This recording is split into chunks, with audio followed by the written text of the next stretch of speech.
May the peace of the Lord be with you all. Today's Gospel Reflection, July 29, 2025, Tuesday. The tent, which was called the meeting tent, Moses used to pitch at some distance away, outside the camp. Anyone who wished to consult the Lord would go to this meeting tent outside the camp. Whenever Moses went out to the tent, the people would all rise and stand at the entrance of their own tents, watching Moses until he entered the tent. As Moses entered the tent, the column of cloud would come down and stand at its entrance while the Lord spoke with Moses. On seeing the column of cloud stand at the entrance of the tent, all the people would rise and worship. At the entrance of their own tents, the Lord used to speak to Moses face to face, as one man speaks to another. Moses would then return to the camp, that his young assistant, Joshua, son of Nun, would not move out of the tent. Moses stood there with the Lord and proclaimed his name, Lord. Thus the Lord passed before him and cried out, the Lord, a merciful and gracious God, slow to anger and rich in kindness and fidelity, continuing his kindness for 1,000 generations, and forgiving wickedness and crime and sin, yet not declaring the guilty guiltless, but punishing children and grandchildren, to the 3rd and 4th generation for their father's wickedness. Moses at once bowed down to the ground in worship. Then he said, If I find favor with you, O Lord, do come along in our company. This is indeed a stiff-necked people. Yet pardon our wickedness and sins, and receive us as your own. So Moses stayed there with the Lord for 40 days and 40 nights, without eating any food or drinking any water. And he wrote on the tablets the words of the covenant, the 10 Commandments. Responsorial Psalm. The Lord is kind and merciful. The Lord secures justice and the rights of all the oppressed. He has made known his ways to Moses and his deeds to the children of Israel. The Lord is kind and merciful. Merciful and gracious is the Lord, slow to anger and abounding in kindness. He will not always chide, nor does he keep his wrath forever. The Lord is kind and merciful. Not according to our sins does he deal with us, nor does he requite us according to our crimes. For as the heavens are high above the earth, so surpassing is his kindness toward those who fear him.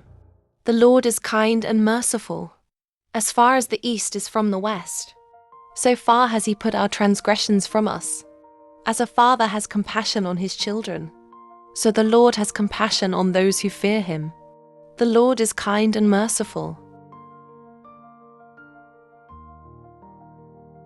The Holy Gospel according to John. Many of the Jews had come to Martha and Mary to comfort them about their brother Lazarus, who had died. When Martha heard that Jesus was coming, she went to meet him, but Mary sat at home. Martha said to Jesus, Lord, if you had been here, my brother would not have died. But even now I know that whatever you ask of God, God will give you. Jesus said to her, Your brother will rise. Martha said to him, I know he will rise in the resurrection on the last day. Jesus told her, I am the resurrection and the life. Whoever believes in me, even if he dies, will live. And anyone who lives and believes in me will never die. Do you believe this? She said to him, Yes, Lord, I have come to believe that you are the Christ, the Son of God, the one who is coming into the world. The Gospel of the Lord. Reflection. In times of loss, our hearts are filled with grief, questions, and even disappointment. This was the emotional landscape when Jesus arrived in the village of Bethany. Lazarus had died, and his sisters, Martha and Mary, were surrounded by mourners. Amid the sorrow, Martha went out to meet Jesus. Her heart was heavy, not just with grief for her brother, but also with lingering hope. She had believed Jesus could have healed Lazarus, yet, even in the darkness of her loss, her words carried a spark of faith that something good could still happen. Martha's conversation with Jesus It's a powerful moment. It teaches us that faith doesn't require perfect understanding or an absence of emotion. Martha was honest. She acknowledged what could have been, yet she did not let her disappointment drown her faith. Instead, she turned toward Jesus in her pain, not away from him. What followed was more than just a theological discussion. It was a revelation of life itself. Jesus reminded her that belief in him transcends death, that hope is never sealed inside a tomb. He challenged her to believe, not merely in what he could do, but in who he is. That moment invites us to ask ourselves, when life feels like a closed tomb, where is our faith rooted? Is it in outcomes or in the one who holds life in his hands? Martha believed even before the miracle happened. She trusted in Jesus. Even though her brother was buried and the situation seemed final, her faith did not erase her pain, but it transformed her perspective. Instead of merely wishing for what was lost, she opened her heart to what could still be gained, and that is eternal hope. We often face moments when all seems lost. The passing of a loved one, a failed relationship, a dream deferred. In those moments, we're tempted to declare the story over. But the message from this encounter in Bethany is that it's not too late. When Jesus steps in, the silence of God does not mean his absence. And even when the situation appears irreversible, his power to restore is still alive. Our action plan begins with learning from Martha. First, run to Jesus, not from him.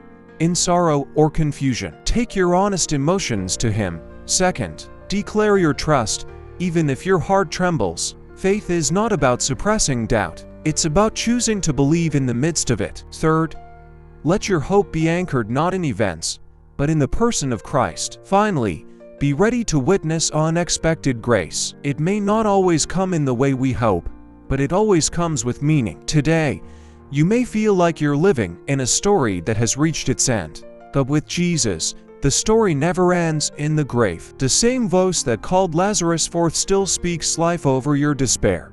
Let this be a call to trust deeper, hope wider, and walk forward even when it seems all is lost. Because belief in him is not just about miracles, it's about resurrection, both now and forever.